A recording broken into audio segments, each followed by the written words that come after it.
পয়দা হইয়া নবী বললেন, রব্বি হাবলি উম্মতি, মাফ করে দাও দয়াল আল্লাহ, বানাও উম্মত জান্নাতি। আল্লাহুম্মা সাল্লি আলা সাইয়্যিদিনা মুহাম্মদ ওয়া আলা আলি সাইয়্যিদিনা মুহাম্মদ। ফাতেমাকে বলেন নবীজি, ও ফাতেমা শুনো না,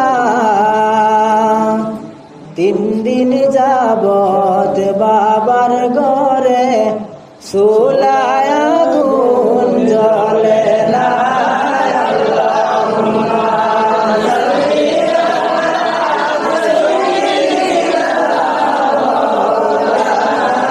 মুহাম্মদ ওয়া আলা আলি সাইয়্যিদিনা খাদিজাকে বলেন নবীজি, ও খাদিজা শুনো না, তায়েফবাসীর অত্যাচার গো আর সহিতে পারি না। আল্লাহুম্মা সাল্লি আলা সাইয়্যিদিনা মাওলানা মুহাম্মদ ওয়া আলা আলি সাইয়্যিদিনা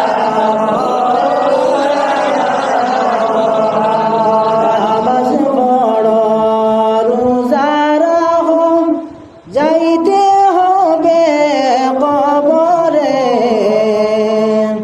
সেই ডাক একদিন আসবে পড়ে, সেই অন্ধকার কবরে।